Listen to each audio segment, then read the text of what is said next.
Número 4. Y hubo un principio. Los primeros versos del Génesis siempre fueron muy emotivos para mí. Toda la idea de la creación. No hay duda de que, básicamente, en lo profundo soy un judío ortodoxo. Mi educación tan cercana a Dios, el creador del mundo, ha permanecido en mí. Isidor Isaac Rabí. El Big Bang. En el principio creó Dios el cielo y la tierra. Libro del Génesis, capítulo 1, versículo 1, la Biblia. Resumen ejecutivo de la teoría del Big Bang. El universo tuvo un principio y todo lo existente en el universo observable es el residuo de una gigantesca explosión que ocurrió hace 13.770 millones de años. Es importante dejar claro desde este arranque del tema que, aunque se le llama teoría, eso no significa que sea simplemente una hipótesis. Teoría en ciencia a menudo significa una explicación probada y bien contrastada de los datos observables y experimentales. Así, aunque al principio esta teoría tuvo muchas resistencias, no tanto por lo que suponía para la ciencia, sino sobre todo por lo que implicaba filosóficamente. Actualmente la teoría del Big Bang está aceptada por la ciencia fuera de toda duda seria. Lo que ocurrió después de ese Big Bang en el universo observable es lo que hoy se llama modelo cosmológico estándar. Es lo que podríamos llamar el CBA de la cosmología. Current Best Approach. La mejor hipótesis disponible. La teoría del Big Bang es la más importante teoría de toda la cosmología y podría postularse que de toda la física. La teoría general de la relatividad, la cosmología cuántica, la expansión de Hubble, la teoría inflacionaria, los descubrimientos de Penzias y Wilson de la radiación de fondo, los agujeros negros y muchos otros descubrimientos e ideas están incluidos y confirman la teoría del Big Bang. Esta teoría pone fin a las asunciones newtonianas de un universo infinito en el tiempo y en la masa. Una vez más, los científicos ateos negacionistas del Big Bang, que eran muchos en la primera mitad del siglo XX, parecen, desde nuestra perspectiva actual, dinosaurios braceando antes de su extinción, o petulantes disques sabios del siglo XVIII en la época mal llamada de la Ilustración. Ahora sabemos que el universo tiene algo menos de 14.000 millones de años y 10 a la 53 kilos de masa observable y una cantidad finita de energía oscura y materia oscura. Como dice la sabiduría popular, hoy sabemos que no hay más cera que la que arde. El Big Bang es un acontecimiento tan extraordinario en la historia natural que el lenguaje resulta a menudo un instrumento inapropiado para describirlo, y el intelecto en ocasiones no es capaz de comprender su complejidad. El Big Bang no ocurrió en un lugar y en un momento dados, porque espacio y tiempo fueron ellos mismos creados por el Big Bang. Es absurdo preguntar ¿Qué había antes del Big Bang? Porque no había antes. El tiempo es una parte del universo físico, como lo son los átomos o la gravedad, y fue creado con el Big Bang, como también lo fue el espacio y el resto del cosmos. Quizá no tan sorprendentemente fue San Agustín en el siglo V el primero en entender esto. Los antiguos paganos, como los modernos, se burlaban de los cristianos y los judíos por creer que el universo tenía un principio y preguntaban ¿qué estaba haciendo Dios en toda la eternidad antes de la creación? San Agustín entendió que si Dios era el creador de todo lo creado, también debía serlo del tiempo, que era un atributo o una parte de la creación. No puede haber tiempo sin creación, dijo, y contestando a los paganos, tu Dios has creado el tiempo mismo. Era imposible que transcurriera el tiempo antes de que tú lo hubieras creado. ¿A qué preguntar por lo que hacías entonces? No existía un entonces, donde no existía el tiempo. El filósofo ateo y antirreligioso Bertrand Russell no tiene por menos que admirar en su historia de la filosofía occidental la presciencia del santo y su teoría del tiempo. El físico ateo Steven Weinberg, durante un tiempo gran enemigo de la teoría del Big Bang, precisamente por sus implicaciones teístas, hace notar que el libro 11 de las Confesiones de San Agustín contiene unas famosas discusiones sobre la naturaleza del tiempo y parece que se ha convertido en una tradición citar partes de ese capítulo cuando se escribe sobre cosmología cuántica. La teoría del Big Bang fue formulada por primera vez por el sacerdote católico belga Georges Lemaitre y en el modelo cosmológico estándar el espacio-tiempo está descrito por la teoría general de la relatividad de Einstein. De acuerdo con esta teoría, el espacio-tiempo es cuatridimensional. Permítanme hacer un inciso en este momento. Es frecuente que cuando se habla de múltiples dimensiones, más de 3, las personas dejan de escuchar porque presienten que no van a entender lo que sigue. Voy a intentar explicar esto de forma sencilla. Hasta yo lo entiendo. Y, así, evitar que eso vuelva a pasar. Veamos si usted lo piensa. Cualquier elemento del universo, usted, yo, el libro que tiene en su mano o el teclado que yo tengo en las mías, se puede identificar por 4 dimensiones. Las 3 dimensiones espaciales, altura, longitud y latitud, y una cuarta que es el tiempo. Usted está leyendo estas líneas en unas coordenadas espaciales. 3. Y en un momento específico, cuarta dimensión. De esta forma, a cada uno de los puntos en el espacio-tiempo se lo identifica por 4 números.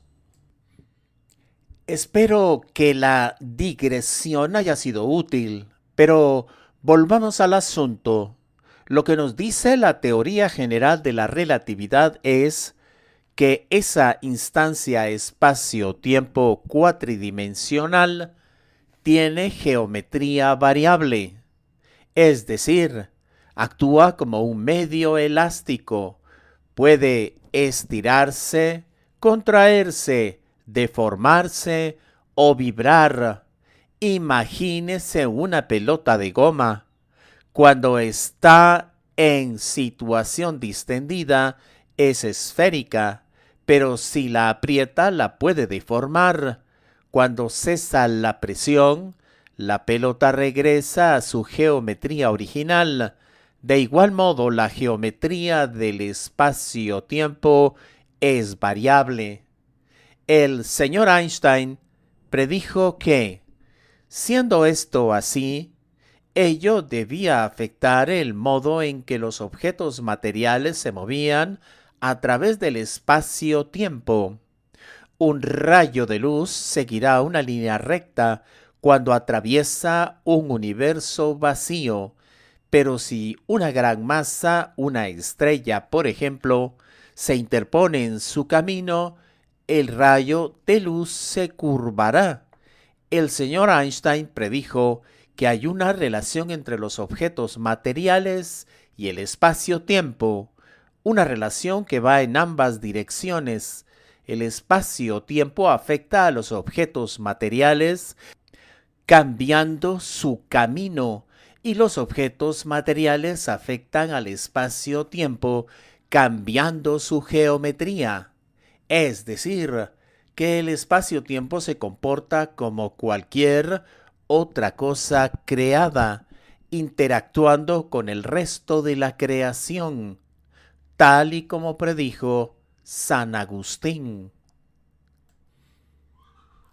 El padre Lemaitre también fue el primero en predecir que las ecuaciones de Einstein admiten una solución expansiva con explosión inicial, lo que se confirmó con las observaciones del telescopio Hubble de la supernova tipo Ia en 1990. Cuando decimos que el universo se expande, no queremos decir que las galaxias están volando en distintas direcciones a través del espacio, lo que ocurre también, pero en mucha menor medida, sino que es el espacio mismo el que se separa, se dilata. Una analogía común para explicar esto consiste en comparar el universo a un globo que se infla. Si pintamos una serie de puntos en el globo y luego lo hinchamos, vemos que los puntos se separan entre sí. No es que los puntos pintados se hayan movido dentro del globo, sino que el globo ocupa ahora un área mayor y los puntos están consecuentemente más separados unos de otros. El astrónomo norteamericano Besto Slipper fue el primero en aportar datos empíricos de la expansión del universo. Observó que la luz de los objetos distantes se desplazan hacia el rojo, redshift en inglés, en una cantidad que depende de su distancia, y al comprobar cambios en ese desplazamiento al rojo pudo proporcionar pruebas de la dilatación del universo. Otros astrónomos norteamericanos, Edwin Hubble y Milton Humason, siguiendo estudios previos, también probaron que las galaxias retroceden y se separan entre sí, y se llama ley de Hubble, o mejor, ley de Hubble-Lemaitre, la que refleja esa velocidad de separación que será mayor cuanto más alejadas estén las galaxias. El padre Lemaitre primero concluyó que el universo se expande. En el artículo publicado en los Anales de la Sociedad Científica de Bruselas en 1927, y estimó a qué velocidad basándose en la observación. Esta velocidad es lo que luego se llamará constante de Hubble. Posteriormente, en 1931, en una reunión de la Asociación Británica para el Avance de la Ciencia, propuso su teoría del átomo primitivo. la que sería luego universalmente conocida como teoría del Big Bang. Esa teoría, entonces hipótesis, se publicó por primera vez en la revista Nature en 1931 y en la revista norteamericana Popular Science en 1932. Lo que concluyó el padre Lemaitre es que si el universo se expande, se puede seguir la trayectoria inversa para calcular desde cuándo. Si las bolas de un billar se dispersan por el tapete, entonces, conociendo el sentido y la velocidad a que se mueven, se puede calcular el momento en que estaban juntas antes de recibir el primer golpe. Ese primer golpe, ese cuándo, es el principio del universo, es el Big Bang. Y necesariamente, si hubo un principio, tuvo que haber algo, alguien que no fuera parte de este universo que lo puso en marcha. De igual modo que si las bolas de billar se mueven, necesariamente ha habido un jugador que previamente las ha golpeado con un taco. Esto pasó hace aproximadamente 14.000 millones de años. No solo su teoría se ha demostrado cierta, sino que también sus cálculos se han confirmado repetidamente, como veremos un poco más adelante. La teoría del Big Bang fue acogida con frialdad, y esto es un eufemismo apropiadamente térmico. Arthur Eddington, que se había mostrado favorable a la hipótesis de expansión del universo del padre Lemaitre, sin embargo, se opuso al Big Bang. La noción de un comienzo del universo me parece repugnante. No creo que el orden actual de las cosas haya podido nacer simplemente de un Big Bang.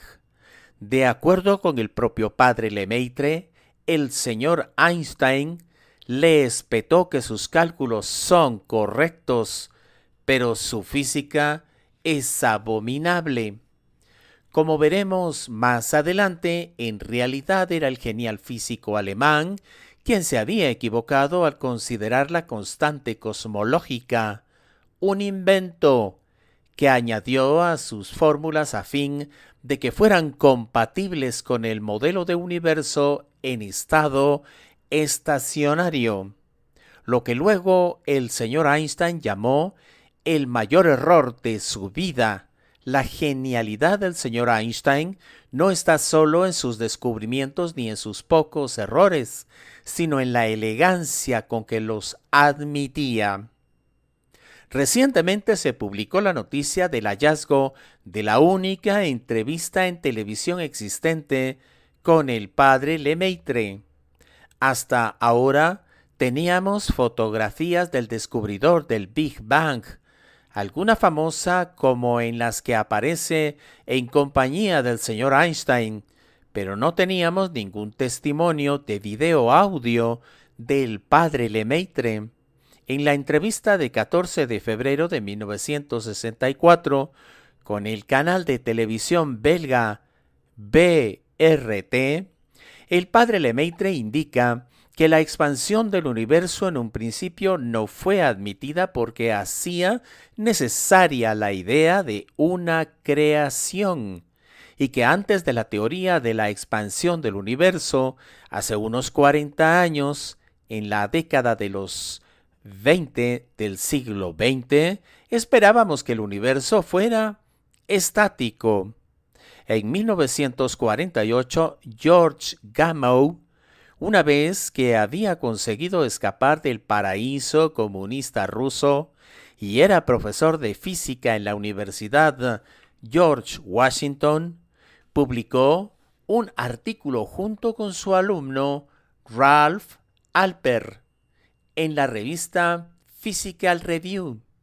en que sostenía la teoría del Big Bang y afirmaban que durante esa explosión se crearon el hidrógeno, el helio y otros elementos pesados en grandes proporciones, lo que explica su abundancia en el universo. Ese intento por defender el Big Bang se vio enterrado por miles de páginas de documentos, libros y artículos de doctos y eruditos, y también de indoctos e ígnaros que ridiculizaban la teoría. Entre estos últimos, The Washington Post, que el 15 de abril de 1948 publicaba bajo un titular engañoso: "El universo se creó en 5 minutos", un artículo que caricaturizaba la teoría. Alguien en algún momento tendría que compilar y presentar las evidencias del inmenso daño que el periodismo, dícese comprometido, ha infligido durante las últimas décadas a las sociedades donde pasen. Entre los doctos y eruditos que se opusieron al Big Bang destaca Fred Hoyle, uno de los creadores de la teoría del universo en estado estacionario, que además era uno de los más reputados físicos del momento y muy popular con los medios de comunicación, y quien dedicará sus mejores esfuerzos durante años a desacreditar el Big Bang. El señor Hoyle fue un astrónomo genial, pero equivocado en algunos asuntos que lamentablemente eran sustanciales. Uno de ellos fue su rechazo al Big Bang. Hablaremos de él en varias ocasiones y no solo en esta parte dedicada a la física y la cosmología.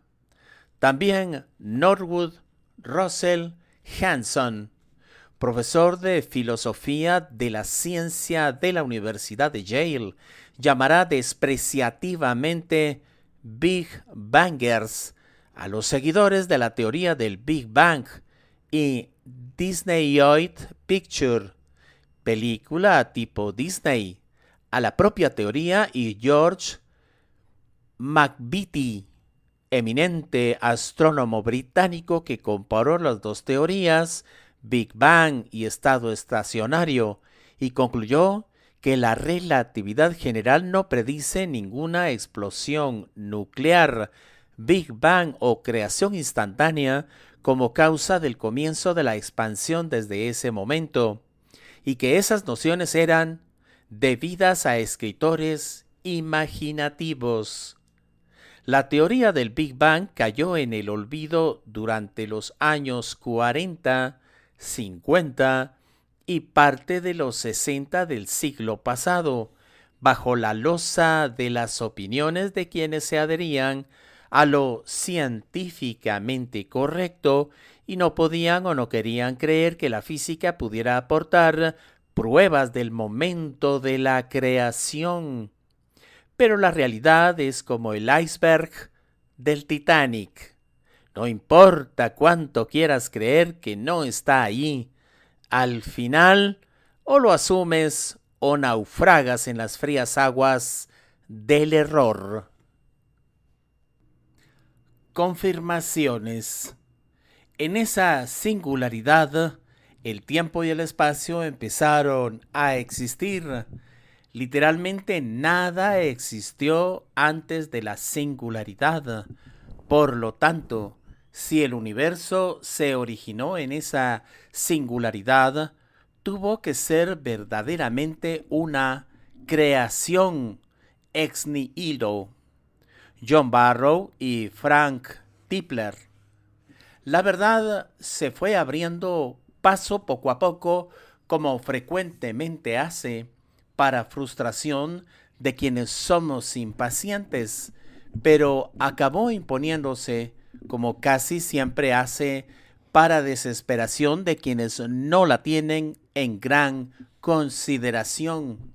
Y así, una encuesta entre los astrónomos norteamericanos en 1959 mostraba que había un 33% de ellos a favor de la visión del Big Bang. En otra encuesta más tardía, en 1980, la proporción había aumentado hasta el 69%. Hubiera sido considerablemente mayor si la encuesta se hubiera restringido a los astrónomos activos en investigación cosmológica. Ya en 1996, Stephen Hawking y Roger Penrose constataban que casi todo el mundo ahora cree que el universo y el tiempo mismo tuvieron su principio en el Big Bang. Hoy, como ya hemos dicho, la teoría del Big Bang es universalmente aceptada y forma parte del llamado modelo cosmológico estándar. John Richard Gott es profesor de ciencias astrofísicas de la Universidad de Princeton, teísta y cristiano. Resume así la situación del conocimiento actual. El universo empezó desde un estado de infinita densidad. El espacio y el tiempo fueron creados en ese suceso y también toda la materia del universo. No tiene sentido preguntar qué pasó antes del Big Bang. Es como preguntar qué hay al norte del Polo Norte. De igual modo, no es sensato preguntar dónde tuvo lugar el Big Bang. Ese universo punto no era un objeto aislado en el espacio, era todo el universo entero. Y por tanto, la respuesta solo puede ser que el Big Bang pasó en todas partes. En contra de las mejores aspiraciones y deseos de los apologistas ateos, durante los siguientes 70 años la realidad se empeñó en confirmar la teoría del Big Bang y ridiculizar cada intento de deslucirla. Parece que se cumpliera lo que dice el libro profético de Sefer Yerminayahu, llamado comúnmente Libro de Jeremías, escrito en el siglo VII a.C. Los sabios quedarán avergonzados, asustados, serán atrapados si desechan la palabra del Señor. ¿De qué les servirá su sabiduría? Jeremías 8:9. La teoría del Big Bang se ha ido mejorando y puliendo a medida que se iban produciendo nuevos descubrimientos. Una de esas adiciones ha sido la llamada era inflacionaria, que se refiere a un breve periodo, se supone que empezó en el momento 10 a la menos 36 segundos después del Big Bang y terminó en el momento 10 a la menos 32 segundos, en que el universo aumentó enormemente de tamaño. Se supone que aumentó 10 a las 78 veces su volumen. Para hacernos una idea, es como si en brevísimo espacio de tiempo el universo hubiera pasado de ocupar 1 milímetro, 10 a la menos 3 metros, a más de 10,5 millones de años luz, lo que es igual a 95,4 trillones de kilómetros, es decir, 95,4 con 18 ceros detrás, medido en kilómetros. Otro retoque de la teoría vino con el descubrimiento de la materia oscura y la energía oscura. Se calcula que aproximadamente la materia visible es el 4,6%, la materia oscura el 23% del total y la energía oscura el 72,4% del total del universo. La materia oscura está formada por partículas que no absorben ni emiten luz. Se desconoce todavía qué son esas partículas, pero se sabe que no son ninguna que hayamos tenido hasta ahora en los laboratorios. La energía oscura no está hecha de partículas, sino que sería más como un tipo de campo. El universo disminuyó en la velocidad de su expansión durante gran parte de su historia debido a que la materia existente en el universo se atrae mutuamente por la gravedad y esto hace de freno a la expansión.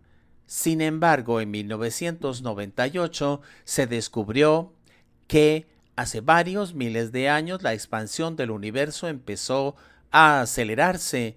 Con ello se llegó a la conclusión de que existe una energía en el universo, la energía oscura, que hace que la expansión del universo se acelere. Finalmente, también se ha refinado el conocimiento de la singularidad. Singularidad en física se refiere a un evento único o un lugar en el universo donde las leyes de la física no se cumplen. En nuestro caso, singularidad se refiere al primer momento hace 13.700 millones de años, el borde primero, cuando empieza el tiempo, cuando t es igual a 0, allí la energía, la densidad, la temperatura eran inconmensurablemente grandes. Allí estaba todo el universo comprimido antes de la era inflacionaria y de la posterior expansión. La singularidad es el evento cuando y donde ocurrió el Big Bang. A mitad de los años 60 del pasado siglo, Roger Penrose y Stephen Hawking demostraron que, de acuerdo con las ecuaciones de la teoría general de la relatividad, la existencia de la singularidad era necesaria. La existencia de un principio era un evento ineludible. Uno de los más fascinantes distintivos de la teoría del Big Bang es lo mucho y muy bien que concuerda con la revelación judía antigua. De todos los escritos antiguos referidos a la creación, solo la explicación hebrea antigua es correcta. Y, desde Aristóteles hasta Einstein, la visión científica era que el universo simplemente siempre ha estado ahí. De hecho, la tradición humana siempre ha asumido que el universo no tenía un principio particular, con la sola excepción de la Biblia y las religiones influidas por ella. Esto debería dar que pensar a quienes predican que todas las religiones son iguales. Un acerto tan preciso como decir todos los vertebrados son iguales, lo que hace que quien formula ese tipo de afirmaciones quede asimilado a una lamprea. Acto 1. Los mejores datos que tenemos concernientes al Big Bang son exactamente los que hubiera predicho si no hubiera tenido nada más que los 5 libros de Moisés, los Salmos y la Biblia en su conjunto. Arno Penzias. En 1960 la compañía norteamericana Bell Labs había construido una antena gigante con fines comerciales en Holmdel, New Jersey, en Estados Unidos de América. 2 empleados de Bell Labs se habían interesado por la macroantena de Holmdel porque ambos separadamente habían estudiado cómo amplificar señales de radio provenientes del espacio. Querían continuar sus observaciones y sabían que la antena de Holmdel sería un magnífico radiotelescopio. En 1964, cuando los dos físicos estaban afinando la antena, intentando encontrar cero radiaciones, hallaron una radiación que venía de más allá de la Vía Láctea, de la que no había una fuente conocida en el universo y que no podían explicar. Tenía poca energía, correspondía a una temperatura de unos 3 grados Kelvin y era isotrópica, es decir, que era uniforme desde todas las orientaciones. Primero pensaron que era un sonido de radio que venía de la relativamente cercana ciudad de Nueva York.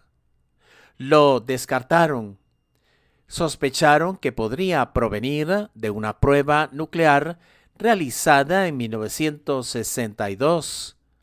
Tampoco. Consideraron que esos sonidos pudieran ser producidos por palomas que anidaban en la gran antena.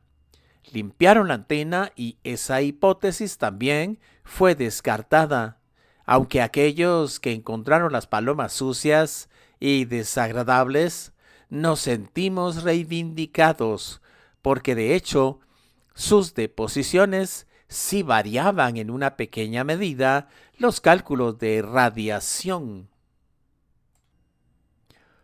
Otros físicos y cosmólogos que habían usado la antena de Bell Labs habían oído el suave siseo de fondo, pero lo habían descartado sin profundizar en sus causas.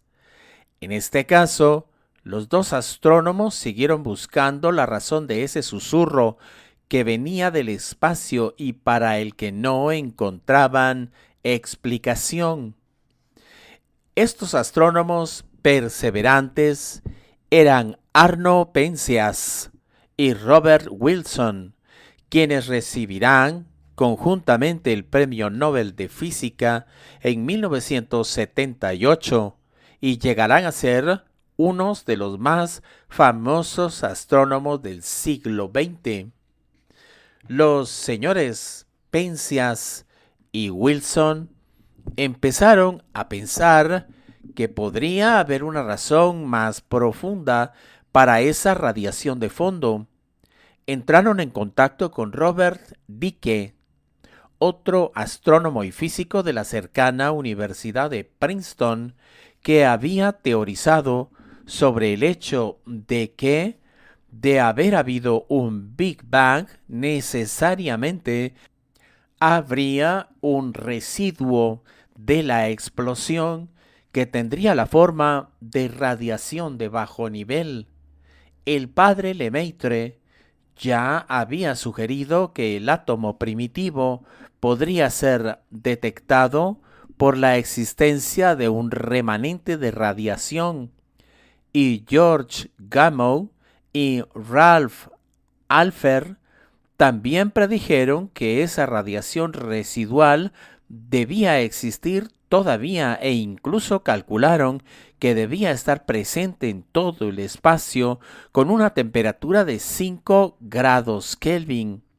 Explicaron que, al contrario de cualquier otra forma de calor, no hay ningún sitio al que la radiación del Big Bang pudiera escapar.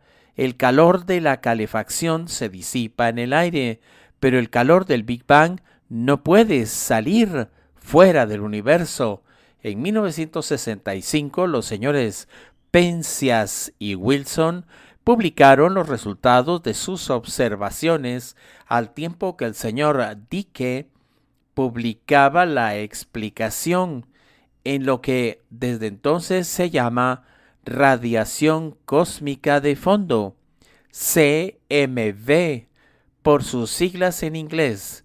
La teoría de la creación del universo había pasado de especulación científica a estar verificada en la realidad. Acto 2. No puedo pensar en una mejor teoría sobre el origen del universo que concuerde con el Génesis que el Big Bang. Robert Wilson. El 1 de julio de 1983 se lanzó el satélite soviético Relikt 1 con el objetivo de medir la radiación cósmica de fondo, CMB, y su posible anisontropía, es decir, su no uniformidad, según las orientaciones, lo que habría puesto en duda el Big Bang. El satélite estuvo operativo hasta febrero de 1984 y tomó más de 15 millones de mediciones que confirmaban el Big Bang. Como veremos, el Big Bang representaba un reto para la ideología oficial soviética del ateísmo científico. Estaban previstos los lanzamientos del Relikt 2 y el Relikt 3, que nunca se produjeron. Los prejuicios ideológicos incluidos, o sobre todo los ateos, esterilizan cualquier tipo de pensamiento, comprendido el científico. Acto 3. No hay ninguna duda de que existe un paralelismo entre el Big Bang y la noción cristiana de una creación desde la nada. George Smoot. 6 años más tarde, el 18 de noviembre de 1989, se lanzó el satélite de la NASA llamado Explorer 66, más conocido como COBE, Cosmic Background Explorer. Estuvo operativo hasta 1993. Su misión era medir la radiación cósmica de fondo. El COBE midió y cartografió lo que en realidad es la luz más antigua del universo, la radiación cósmica de fondo, y demostró que el espectro de radiación coincide con las predicciones de la teoría del Big Bang. Por estos resultados, los físicos George Smoot y John Mather recibieron el Premio Nobel de Física en el año 2006.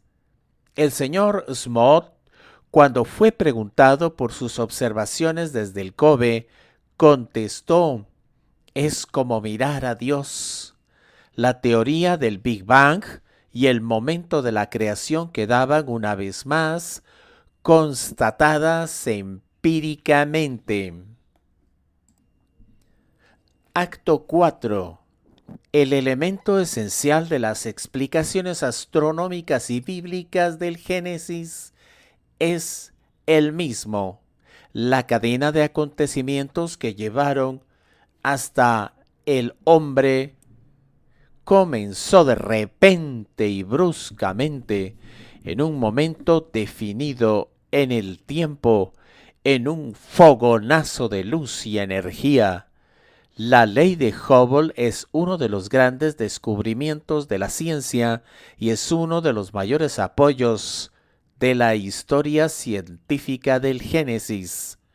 Robert Jastrow. El Explorer 80 fue un satélite de la NASA lanzado en junio de 2001 y se haría famoso con el nombre de WMAP. El WMAP viajó atrás en el tiempo y en el espacio, hacia el origen del universo, en dirección al Big Bang. Sus objetivos eran confirmar la teoría del Big Bang y el modelo cosmológico estándar, MCE, afinar las diferencias de temperatura de la radiación cósmica de fondo y crear un mapa preciso de esa radiación. El WMAP estuvo operativo durante 9 años hasta 2010 y corroboró cada una de las hipótesis de la teoría del Big Bang y del MCE, en palabras de la NASA. El WMAP comprobó que la edad del universo es de 13.770 millones de años, con un posible error del 0,5%, tal y como ya había calculado el padre Lemaitre 80 años antes. Determinó que la materia oscura es un 24% del universo. Determinó que la energía oscura representa el 71,4% del universo y que es la causa que la expansión del universo se acelere. Cartografió la radiación cósmica de fondo, confirmó la inflación inicial en que el universo tuvo un dramático periodo de expansión, creciendo más de 1 billón de billones de veces en menos de una billonésima de segundo. En definitiva, volvió a confirmar, mediante las mediciones más precisas, hasta el momento, tanto el Big Bang como los cálculos anteriores del padre Lemaitre y de los señores Gamow, Alpert, Penzias, Wilson, Dicke Smoot, Matter y otros. Acto 5 y conclusión. Si algo se tiene que creer de la sólida ciencia de la cosmología, es que hubo un suceso que ocurrió y que puede ser datado en el pasado. Y ese fue un acto de creación. Dentro del terreno de la ciencia no se puede decir ningún detalle más sobre la creación de lo que se dice en el primer libro del Génesis. Alan Sandage.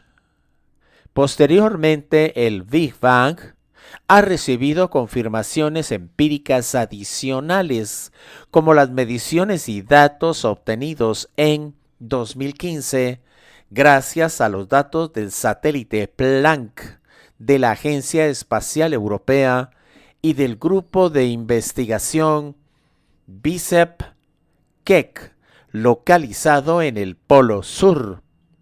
En el momento presente, la teoría del Big Bang está científicamente asentada y demostrada más allá de cualquier duda. Las sucesivas confirmaciones de este primer momento de creación han sido los principales responsables de la conversión al teísmo de varios reputados astrónomos que en su día fueron también renombrados ateos. Alan Sandage fue uno de los más influyentes astrónomos del siglo XX, alumno y continuador de Edwin Hubble, y el primero en calcular con precisión la constante de Hubble-Lemaitre en 1958. Era manifiestamente ateo, pero la observación del universo y la confirmación de la creación en el momento del Big Bang le llevaron a anunciar en 1983 que se había convertido al cristianismo. Entonces tenía 57 años y ya no dejó su nueva fe hasta que falleció en 2010 a la edad de 84 años. Robert Jastrow fue un astrónomo norteamericano fallecido en 2008. Fue el primer presidente del Comité de Exploración Lunar de la NASA durante el proyecto Apolo, primero en llegar a la Luna. Profesor de geofísica en la Universidad de Columbia y luego director del Observatorio Mount Wilson en California. Se manifestó como agnóstico y no creyente, pero con el descubrimiento y las evidencias del Big Bang, el señor Jastrow se convirtió en teísta y manifestó la necesidad científica de la existencia de un creador. Frank Tipler, nacido en 1947, es un cosmólogo físico y matemático, profesor de la Universidad de Tulane, alumno de notables físicos ateos como Denis Sciama. Él mismo fue manifiestamente ateo durante gran parte de su carrera. Se convirtió en teísta y cristiano porque fue forzado a esas conclusiones por la inexorable lógica de la física. Propuso el principio antrópico con otro renombrado cosmólogo, John Barrow, también teísta y cristiano. Hugh Ross, nacido en 1945, es un doctor en astrofísica por la Universidad de Toronto y licenciado en ciencias físicas por la Universidad de la Columbia Británica. Es el fundador del think tank teísta Reasons to Believe, Razones para Creer, iniciado en 1986 para promover el conocimiento científico como forma de aumentar la fe religiosa cristiana. El señor Ross nació y creció escéptico en una familia atea.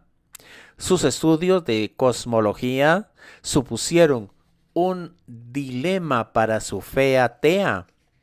Durante los siguientes años, mis estudios sobre el Big Bang me convencieron de que el universo había tenido un principio y, por tanto, un principiador, alguien que lo inició.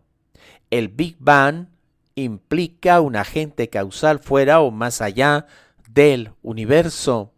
El señor Ross hoy escribe mayoritariamente sobre la evidencia científica que apoya sus creencias en la Biblia, en especial en el libro del Génesis. Sarah Salviander actualmente dedica la mayoría del tiempo a escribir y estudiar la relación entre la ciencia y el cristianismo. No fue siempre así.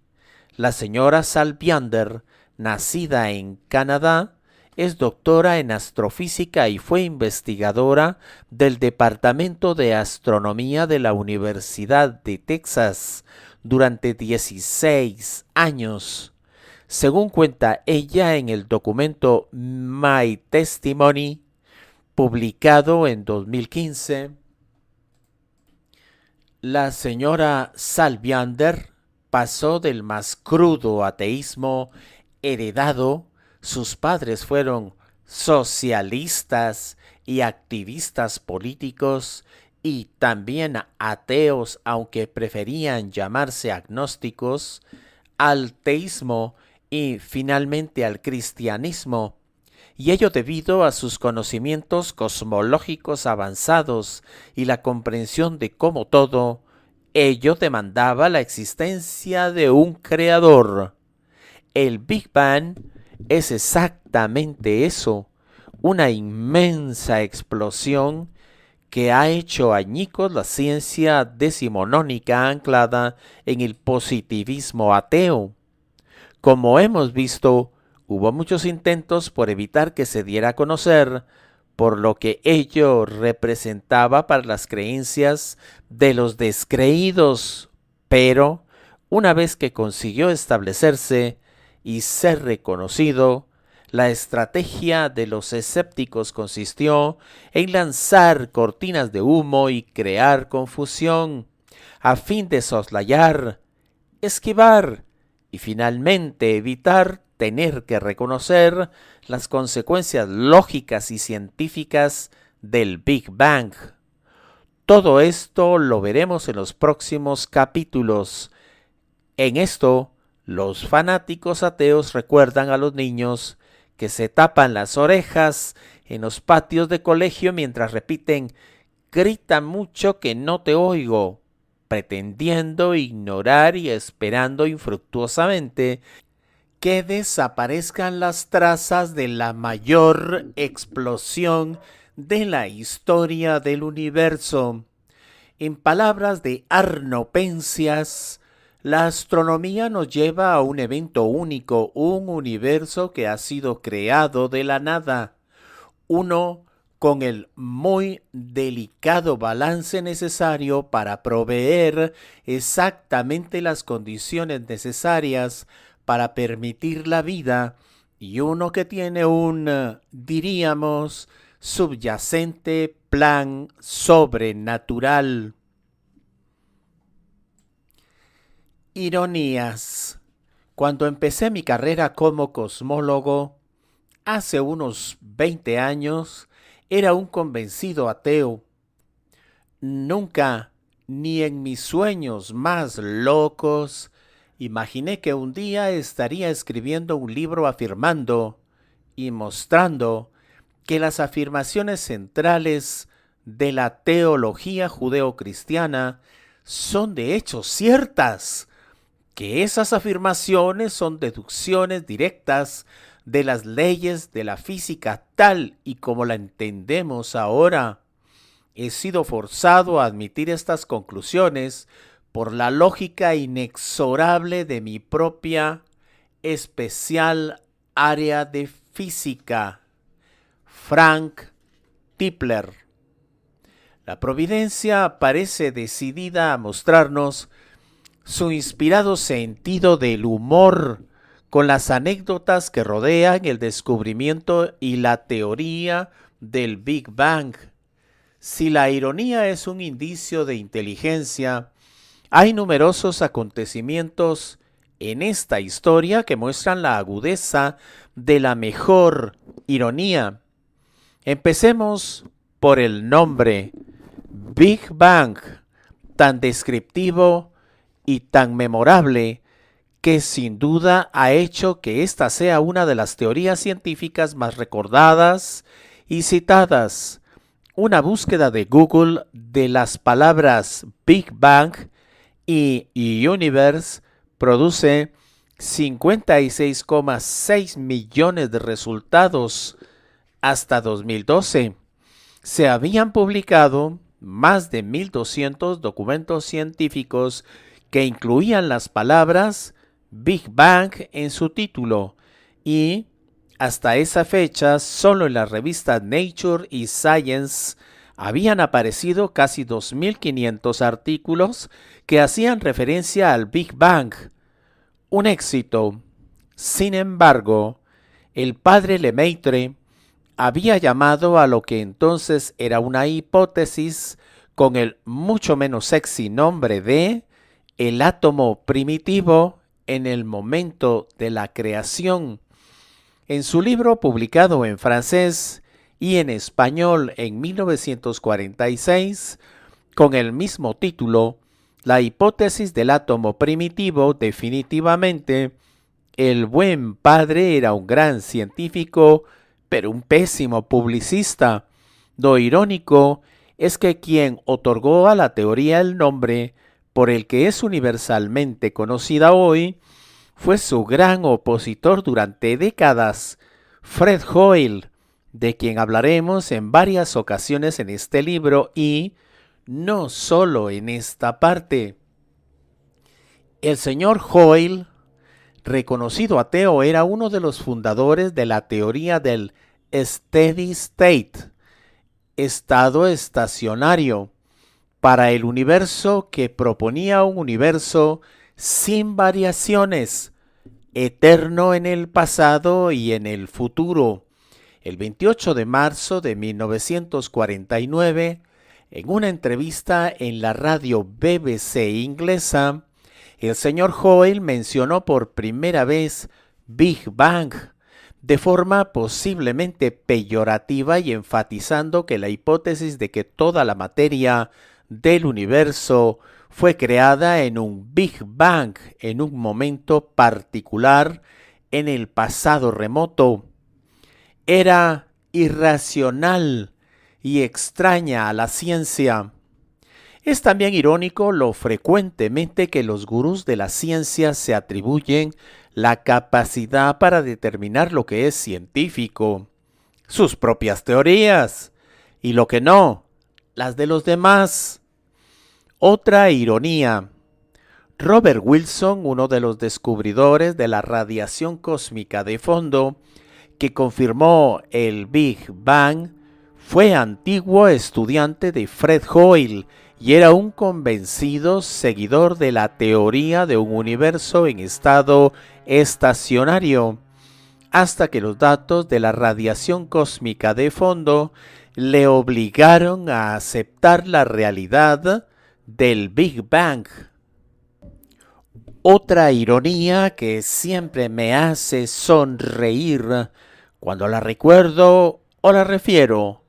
Como dijimos, la teoría del Big Bang estuvo olvidada durante varias décadas, empujada a la oscuridad por los proponentes de la teoría del estado estacionario.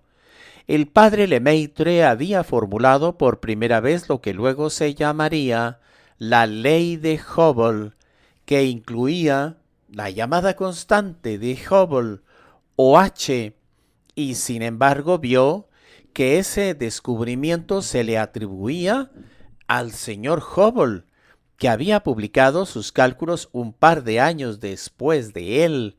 No solo eso, sino que cuando el padre Lemaitre editó su documento en inglés en 1931, estuvo de acuerdo en autocensurarse, dejando fuera la sección en que demostraba que sus cálculos de H eran más precisos que los del señor Hubble.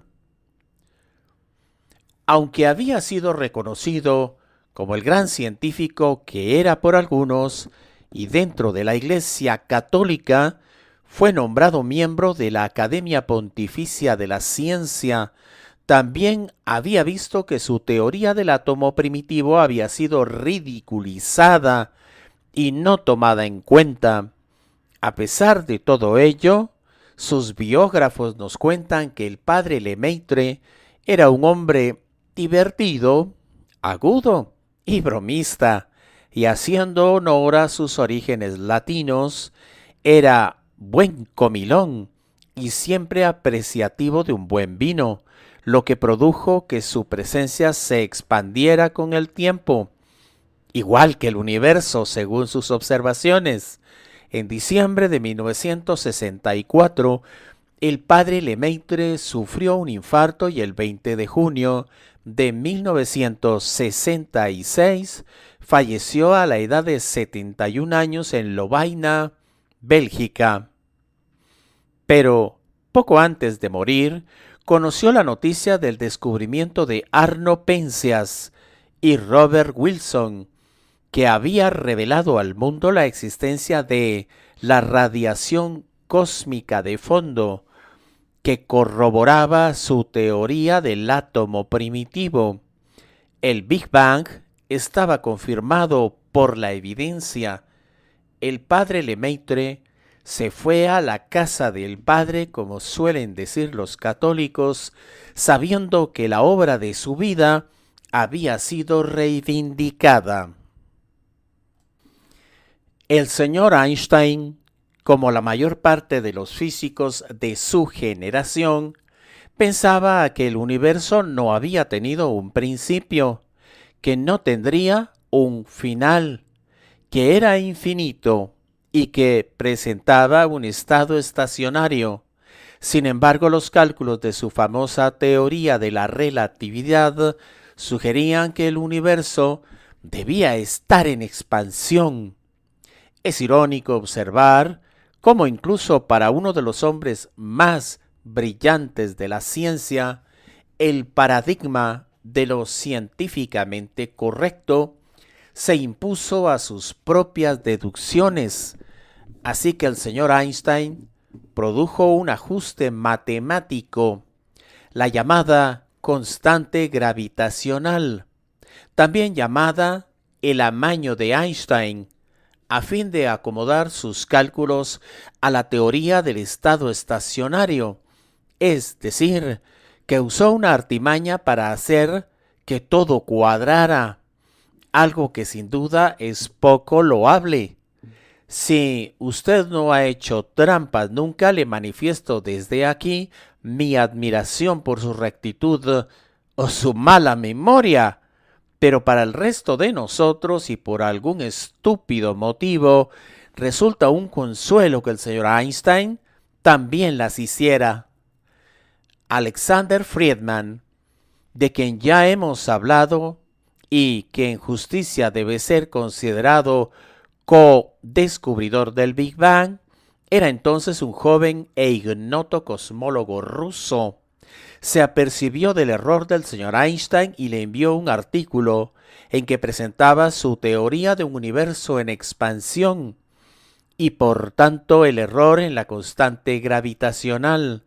El señor Einstein no reaccionó bien y en 1922 publicó en la más importante revista de física de la época: considero los resultados concernientes al universo no estacionario contenidos en el trabajo de Friedman muy dudosos. En realidad, se ha demostrado que la solución propuesta no satisface las ecuaciones de campo. El señor Friedman preguntó dónde estaba el error, pero no recibió respuesta. Otro astrofísico alemán, Karl Schwarzschild, también envió sus propios cálculos en que demostraba que el señor Einstein estaba errado. Y en 1923, el señor Einstein publicó una retractación en que concedía que el señor Friedman no había cometido error alguno, aunque sin admitir la idea de un universo en expansión. Tuvieron que pasar 10 años. En 1931, Edwin Hubble invitó al señor Einstein al observatorio del telescopio Hoover, cerca de Pasadena, en California, y le demostró que, de hecho, el universo se expandía. El señor Einstein pronunciará entonces una de sus más célebres frases: ahora veo la necesidad de un principio. Frase elevada, seguida por otra igualmente famosa, pero más terrenal. Este ha sido la mayor metedura de pata de toda mi vida, en referencia a la constante gravitacional que amañó para ajustar la teoría de la relatividad. En un retruécano irónico, la constante gravitacional luego demostró existir, aunque no con las magnitudes que el señor Einstein le atribuía. Lo veremos más adelante.